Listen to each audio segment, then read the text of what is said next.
जय हिंद दोस्तों, कैसे हैं? आशा करते हैं अच्छे होंगे। तो साथियों, एक और हिंदी व्याकरण का जबरदस्त सेशन लेकर आया हूं जो कि सभी एग्जाम्स के लिए बहुत ज़्यादा इंपॉर्टेंट है। इसमें हमने हिंदी व्याकरण के टॉप 50 क्वेश्चंस रखे हैं जो हाल फिलहाल में होने वाले सभी एग्जाम्स के लिए बहुत ज़्यादा उपयोगी हैं, बहुत महत्वपूर्ण है, बार बार रिपीट होते हैं क्वेश्चंस, उन्हीं क्वेश्चंस को इसमें रखा गया है। तो कोई भी साथी क्लास को स्किप बिल्कुल नहीं करेगा, एंड तक पूरी क्लास को जरूर देखना। अगर स्टूडेंट सिलेक्शन लेना है तो आपको मेहनत से पढ़ाई करनी होगी और अभी से पढ़ाई करनी होगी। एसएससी, रेलवे या फिर यूपी पुलिस या फिर स्टेट एग्जाम या फिर कोई और भी एग्जाम है, उन सभी के लिए इंपॉर्टेंट है जहां पर हिंदी पूछी जाती है। तो चलिए देखिए, पहला क्वेश्चन देखिए, आंसर बताइए फटाफट से अगर पता है। उत्पत्ति के आधार पर शब्दों के कितने भेद होते हैं? उत्पत्ति के आधार पर शब्दों के भेद बताइए। 2, 4, 5, 6। तो उत्पत्ति के आधार पर शब्दों के जो भेद होते हैं वो 4 भेद होते हैं। कितने भेद होते हैं? 4 भेद होते हैं, याद रखेंगे। बी बिल्कुल राइट आंसर होगा। नेक्स्ट क्वेश्चन देखिए, आंसर बताइए फटाफट से। निम्नलिखित में से कौन सा वर्ड घोष सघोष है? निम्नलिखित में से कौन सा वर्ड घोष या फिर सघोष है? खा, चा, मा, था। कौन सा है? जल्दी से बताएंगे सभी साथी। अगर आंसर पता है कमेंट में बताएंगे। तो इनमें से जो स्टूडेंट घोष वर्ड है वो आपका माँ जो है घोष वर्ड है। कैसा है? घोष वर्ड है। इसे सघोष भी कहा जाता है। क्या कहा जाता है? सघोष भी कहते हैं इसको। तो माँ यहाँ पर आपका घोष वर्ड होगा। यहाँ पर सी बिल्कुल राइट आंसर होगा। नेक्स्ट क्वेश्चन देखिए, नायक शब्द का संधि विच्छेद क्या है? नायक का संधि विच्छेद पहचानिए, जल्दी से बताएंगे। नायक में कौन सा संधि विच्छेद होगा? तो नायक शब्द में जो संधि विच्छेद होगा नायक शब्द का, वो आपका नय धन अक होगा। क्या होगा? नय धन अक जो है नायक शब्द का संधि विच्छेद होगा, नय धन अक। याद रखेंगे, बी बिल्कुल राइट आंसर होगा। अगला क्वेश्चन देखिए, सज्जन में कौन सी संधि प्रयुक्त है? सज्जन शब्द में जो है कौन सी संधि प्रयुक्त हुई है? स्वर संधि, व्यंजन संधि, विसर्ग संधि या फिर डी, इनमें से कोई भी नहीं। तो सज्जन शब्द में जो संधि प्रयुक्त हुई है यहाँ पर व्यंजन संधि प्रयुक्त हुई है। कौन सी हुई है? व्यंजन संधि का प्रयोग हुआ है। बी बिल्कुल राइट होगा। अगला देखिए इसी तरीके से। और उससे पहले साथी रिक्वेस्ट है, जो भी साथी चैनल से नए जुड़े हैं सब्सक्राइब करके बेल आइकन को ऑन जरूर कर लें और वीडियो को ज्यादा से ज्यादा लाइक शेयर करें सभी साथी। क्वेश्चन देखिए 5, चिड़ीमार में कौन सा समास है? जल्दी से बताएंगे। अव्ययी भाव समास, बहुब्रीहि समास, तत्पुरुष समास या फिर कर्मधारय समास। चिड़ीमार में जो समास होगा यहाँ पर चिड़िया मारने वाला, यहाँ पर जो है तत्पुरुष समास होगा। कौन सा होगा? तत्पुरुष समास है। सी बिल्कुल राइट आंसर होगा। अगला क्वेश्चन देखिए, लंबोदर किस समास का उदाहरण है? लंबोदर जो है कौन से समास का उदाहरण होगा? जल्दी से बताइए अगर आंसर पता है तो। लंबोदर ये सब जो है स्टूडेंट प्रभु के नाम जो होते हैं वो आपके बहुब्रीहि समास में आते हैं। किसी देवता के नाम होते हैं, ये आपके बहुब्रीहि में होंगे। अगला, भरपेट शब्द में कौन सा उपसर्ग जुड़ा है? भरपेट में उपसर्ग पहचानिए। उपसर्ग मैंने बताया था, उपसर्ग प्रत्यय की मैंने स्पेशल क्लास कराई है। जिन भी साथियों को उपसर्ग प्रत्यय पहचानने में प्रॉब्लम होती है उस क्लास को जरूर देख लें, चैनल पर आपको मिल जाएगी। हिंदी की ही प्ले लिस्ट में आपको मिलेगी, जिसमें उपसर्ग प्रत्यय को मैंने डिटेल से ट्रिक के साथ बताया है और कुछ इंपॉर्टेंट उपसर्ग प्रत्यय बताए हुए भी हैं जो उपयोग होते हैं। भरपेट शब्द जो है स्टूडेंट ये आपका जो है बना है किससे? भर धन पेट से बना है, ये भरपेट है। तो यहाँ पर उपसर्ग की बात हो रही है। उपसर्ग जो है आगे जुड़ा होता है, तो उपसर्ग ये हो गया। यहाँ पर भर जो है इसमें उपसर्ग है। बी राइट आंसर बनेगा। इसी तरीके से अगला क्वेश्चन देखेंगे, लेखक शब्द के अंत में कौन सा प्रत्यय लगा हुआ है? प्रत्यय मैंने बताया था आपको पीछे लगा होता है, प्रत्यय शब्द के अंत में होता है और उपसर्ग शब्द के आदि यानी प्रारंभ में होता है। तो जल्दी से बताएंगे, लेखक में जो प्रत्यय है, लेखक में कौन सा प्रत्यय लगा हुआ है? तो लेखक में जो प्रत्यय होगा जल्दी से बताएंगे। लेखक जो स्टूडेंट प्रत्यय बना है ये बना है लेख धन अक, क्योंकि इसके अंदर आ छुपा है। अगर आ यहाँ पर निकाल देंगे तो स्टूडेंट ये आधा खा हो जाएगा। तो यहाँ पर प्रत्यय जो है पीछे लगा है, तो यहाँ पर कौन सा प्रत्यय होगा? अक प्रत्यय है। अक कहाँ पर दिया गया है? तो डी बिल्कुल यहाँ पर हमारा राइट आंसर हो जाएगा।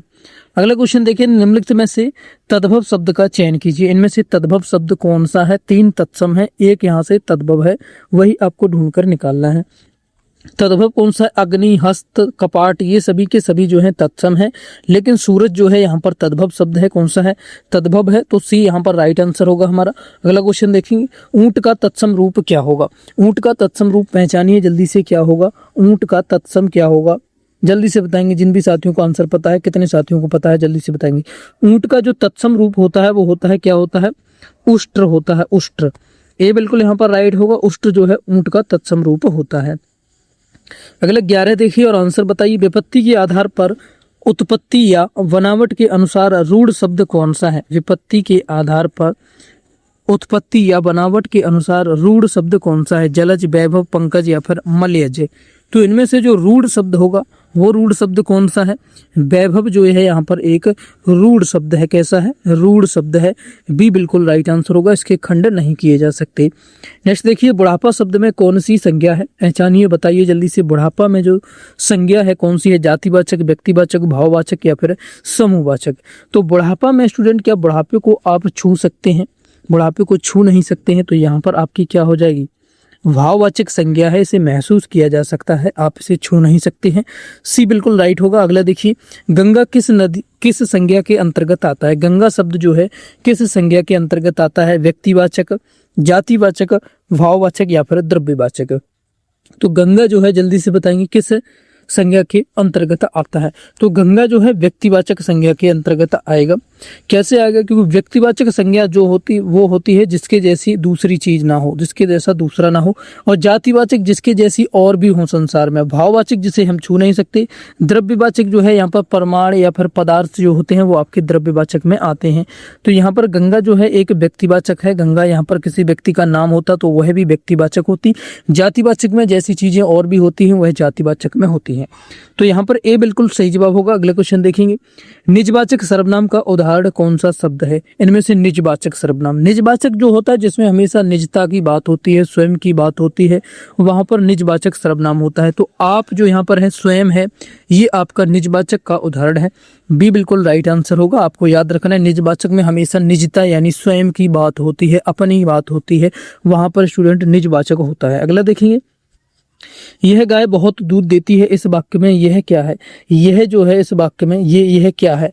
गुणवाचक विशेषण है, सार्वनामिक विशेषण है, संख्यावाचक विशेषण या फिर प्रेय विशेषण है? जल्दी से बताएंगे, फटाफट से बताएंगे क्या है यहाँ पर। यह तो यह जो है यहाँ पर एक सार्वनामिक विशेषण है। क्या है? सार्वनामिक विशेषण है। ये सर्वनाम की विशेषता बताता है, तो यहाँ पर सार्वनामिक विशेषण हो जाएगा। बी यहाँ पर बिल्कुल राइट आंसर होगा। अगला देखिए, सार्वनामिक विशेषण कहाँ आते हैं? संज्ञा के बाद, संज्ञा के पहले, क्रिया के बाद या सर्वनाम के बाद। तो सार्वनामिक विशेषण जो होते हैं वो हमेशा आपके संज्ञा के पहले आते हैं। किसके पहले आते हैं? संज्ञा के पहले आकर संज्ञा की विशेषता बता देते हैं। ए बिल्कुल सॉरी बी राइट आंसर होगा इसका, बी राइट होगा, याद रखेंगे। अगला देखिए, मुख्य रूप से क्रिया के कितने भेद होते हैं? क्रिया के भेद बताएंगे, मुख्य रूप से कितने होते हैं मुख्य? तो मुख्य रूप से जो क्रिया के भेद होते हैं, दो क्रिया के भेद होते हैं, अकर्मक क्रिया, एक सकर्मक क्रिया, याद रखेंगे, अकर्मक और सकर्मक क्रिया। तो ए बिल्कुल यहाँ पर राइट आंसर होगा। अगला क्वेश्चन देखिए, आंसर बताइए। सकर्मक क्रिया वाला वाक्य चुनिए। सकर्मक और अकर्मक की मैंने एक स्पेशल क्लास कराई है जिसमें मैंने धांसू ट्रिक के साथ बताया है। सकर्मक और अकर्मक को एक सेकंड में आप पहचान सकते हैं। अगर आपको प्रॉब्लम होती है तो उस वीडियो को जाकर जरूर देख लेना, उससे फिर आप कभी नहीं बोलेंगे। रोहन सोता है, सतीश ने केला खाया, पक्षी उड़ते हैं, बच्चा रोता है। तो सकर्मक क्रिया पहचानेंगे तो सकर्मक यहाँ पर कौन सी होगी? सतीश ने केला खाया। सतीश ने क्या खाया? केला खाया। यहाँ पर क्या का जवाब मिल गया है। जहां भी क्या का जवाब मिल जाएगा तो स्टूडेंट वहां पर सकर्मक क्रिया बन जाएगी। जहां क्या का जवाब नहीं मिलेगा वहां पर आपकी अकर्मक क्रिया बनेगी। तो बी यहाँ पर बिल्कुल सही जवाब होगा। बाकी में लगाकर देख लीजिए आप क्या का जवाब नहीं मिलेगा। अगला क्वेश्चन देखिए, राम ने रावण को मारा, इस वाक्य में को किस कारक की विभक्ति है? इस वाक्य में जो को है ये को किस वाक्य की विभक्ति है? जल्दी से बताएंगे। राम ने रावण को मारा, कर्ता, कर्म, करण या फिर संप्रदान? तो राम ने रावण को मारा, इस वाक्य में जो को जो विभक्ति है ये आपकी कर्म की विभक्ति है। किसकी है? कर्म कारक की विभक्ति है। कर्ता ने कर्म को, ये विभक्ति जो है ये विभक्ति मैं आपको कराऊंगा जब स्पेशल क्लास इसकी कराऊंगा तब। अभी के लिए बी राइट होगा, याद रखेंगे। अगला देखिए, छत से कूदना, इस वाक्य में कौन सा कारक है? छत से कूदना, छत से जो भी कूद रहा है वो छत से अलग हो रहा है। जी हाँ, छत से अलग हो रहा है। जब भी अलगाव की बात होती है तो हमेशा आपको अपादान कारक लगाना है। पेड़ से पत्ते गिरते हैं या फिर किसी की तुलना की जाती है, जैसे सीता रीता से लंबी है। सीता जो है रीता से लंबी है। सीता रीता से लंबी है। तो जब भी ऐसे तुलना वाले वाक्य आएंगे वहां भी आपको अपादान कारक को ही लगाना है। ए बिल्कुल राइट होगा जब भी अलगाव की बात हो। अगला क्वेश्चन देखिए, वह कुल्हाड़ी से वृक्ष काटता है, यहाँ से किस कारक का चिन्ह है? वह कुल्हाड़ी से वृक्ष काटता है, यहाँ से जो है किस कारक का चिन्ह है? कुल्हाड़ी से के द्वारा काम किया जा रहा है, जिसके द्वारा कार्य किया जाता है वहां पर करण कारक होता है। संप्रदान से के द्वारा जो है करण के जो है आते हैं। ये सी बिल्कुल राइट आंसर होगा। अगला देखिए, अन्वेषण का सही संधि विच्छेद क्या है? अन्वेषण का जो सही संधि विच्छेद होगा वो क्या होगा? तो अन्वेषण का सही संधि विच्छेद अनुधन एसड़ होता है। क्या होता है? अनुधन एसड़, याद रखेंगे, ये राइट होगा। अगला क्वेश्चन देखिए, सूर्य का पर्यायवाची शब्द निम्नलिखित में से कौन सा नहीं है? कौन सा नहीं है, इसको जरूर याद रखना है। दिनकर, दिवाकर, महेंद्र, प्रभाकर, कौन सा नहीं है? तो महेंद्र जो है यहाँ पर सूर्य का नहीं है, बाकी के तीनों हैं, याद रखेंगे। सी बिल्कुल राइट होगा। अगला क्वेश्चन देखिए, बादल का पर्यायवाची शब्द है, इनमें से बादल का कौन सा है? नीरद, नीरज, नीरद, नीर। बादल का पर्यायवाची कौन सा है? तो बादल का इनमें से जो पर्यायवाची है वो नीरद है, नीरद है। बाकी के स्टूडेंट जल के पर्यायवाची हैं, याद रखेंगे। ए बिल्कुल राइट होगा। अगला देखिए, जंगम का सही विलोम शब्द क्या होगा? जंगम का विलोम शब्द इंपॉर्टेंट क्वेश्चन है, रिपीट होता है, एग्जाम में बार बार आता है। जंगम का जल्दी से बताएंगे अगर किसी को आंसर पता है। जंगम का जो विलोम शब्द होता है वो स्थावर होता है, बिल्कुल अलग होता है, इसीलिए ये स्टूडेंट को लगाने में प्रॉब्लम होती है, इसको याद ही करना पड़ता है। जंगम का स्थावर होगा। तिमिर का सही विलोम शब्द चुनिए। तिमिर का क्या होगा? आलोक, अंधकार, रात या फिर किरण।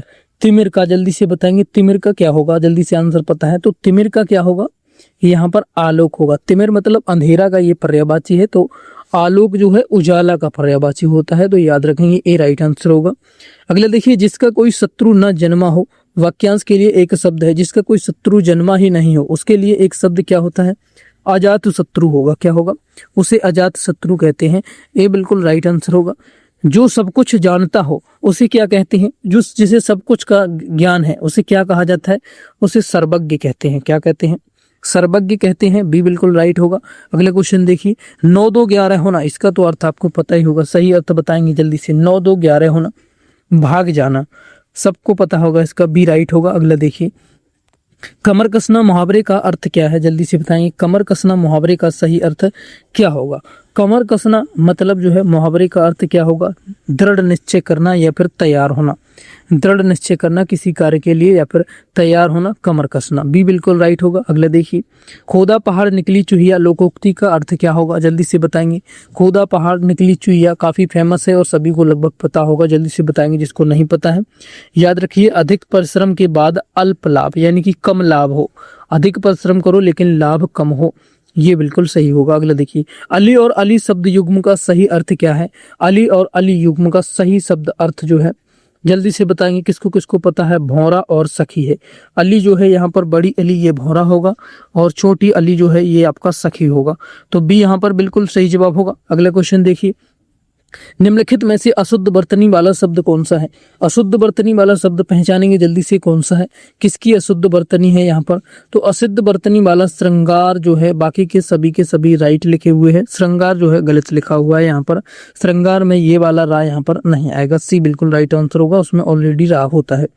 अगला देखिए, अंगूठे पर मारना मुहावरे का सही अर्थ क्या होगा? इसका अर्थ पहचानिए जल्दी से। अंगूठे पर मारना, अंगूठे पर मारना क्या अर्थ होगा? परवाह ना करना। क्या होता है इसका अर्थ? परवाह ना करना। ये बिल्कुल राइट होगा। अगला देखिए, लिंग किस भाषा का शब्द है? लिंग जो है कौन सी भाषा का शब्द है? हिंदी, संस्कृत, फारसी या फिर अरबी? तो लिंग जो है आप याद रखेंगे, ये आपका जो है संस्कृत भाषा का शब्द है। कौन सी भाषा का है? संस्कृत का शब्द है। बी बिल्कुल सही जवाब होगा। अगला देखिए, कवि शब्द का सही स्त्री रूप क्या? स्त्रीलिंग रूप क्या है? कवि शब्द का स्त्रीलिंग रूप पूछना चाह रहा है, क्या होगा? जल्दी से बताएंगे। बिल्कुल सही, फटाफट से बताएंगे, कवि शब्द का क्या होगा? ये होगा क्या? नहीं होगा, ये भी नहीं होगा, ये भी नहीं होगा, तो यहाँ पर सही कौन सा है? कवियत्री, बिल्कुल ये वाला सही होता है। ए बिल्कुल राइट आंसर होगा, कवि शब्द का कवियत्री होता है। अगला देखिए, सदा एक वचन में प्रयुक्त होने वाला शब्द कौन सा है? इनमें से जो सदा एक वचन में प्रयुक्त होता है, पौधा, पुस्तक, सहायता, लड़का। पौधा का पौधे हो जाएगा, पुस्तक का पुस्तकें हो जाएगा, लड़का का लड़के हो जाएगा, लेकिन सहायता का सहायताएं नहीं होगा। ये हमेशा एक वचन में प्रयुक्त होता है। सी बिल्कुल सही जवाब होगा। अगला देखिए, प्राण शब्द का प्रयोग सदैव किस वचन में होता है? प्राण शब्द का प्रयोग जो है सदैव जो है एक वचन, बहुवचन, द्विवचन या फिर डी इनमें से कोई नहीं। तो प्राण शब्द का जो हमेशा उपयोग होता है वो हमेशा आपका बहुवचन में उपयोग होता है। प्राण, प्राण, उनके प्राण निकल गए, उसके प्राण निकल गए, तो यहाँ पर हमेशा बहुवचन में प्राण शब्द जो है प्रयुक्त होता है। अगला देखिए, काल के मुख्य रूप से कितने भेद होते हैं? काल के मुख्य रूप से जल्दी से बताएंगे भेद कितने होते हैं? काल के जो भेद होते हैं मुख्य रूप से वो आपके 3 भेद होते हैं। कितने भेद होते हैं? वर्तमान काल, भूतकाल और भविष्यत काल। ये आपको पता होगा 3 भेद होते हैं काल के। अगला देखिए, मुझसे चला नहीं जाता, इस वाक्य में कौन सा वाच्य है? मुझसे चला नहीं जाता, उससे खाया नहीं जाता, ये सब जो वाक्य बनते हैं ये आपके भाववाच्य में बनते हैं। कहाँ पर बनते हैं? भाववाच्य के होते हैं। सी बिल्कुल सही जवाब होगा। अगला क्वेश्चन देखिए स्टूडेंट, और जिन भी साथियों ने अभी भी वीडियो को लाइक नहीं किया तो लाइक कर दें सभी स्टूडेंट। और इसका बिल्कुल फ्री पीडीएफ कहाँ मिलेगा मैं आपको क्लास के एंड में बता दूंगा, तो आगे जुड़े रहें। आगे के क्वेश्चन जो है बहुत ज़्यादा इंपॉर्टेंट है। देखिए, अव्यय के कितने भेद होते हैं? जल्दी से बताएंगे अव्यय के भेद कितने होते हैं? तो अव्यय के जो भेद होते हैं वो 4 भेद होते हैं। कितने भेद होते हैं? 4 भेद होते हैं। बी बिल्कुल सही जवाब होगा। जो डिटेल क्लास में कराऊंगा उसमें आपको बताऊंगा। अगला देखिए, पंचवटी में कौन सा समास प्रयुक्त है?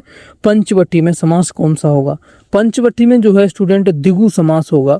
कौन सा होगा? द्विगु समास होगा। यहाँ पर दोनों पद प्रधान है। ए बिल्कुल सही जवाब होगा। देखिए, प्रत्युकार, प्रत्युपकार में कौन सा उपसर्ग है? प्रत्युपकार में जो उपसर्ग है जल्दी से पहचानिए कौन सा उपसर्ग होगा।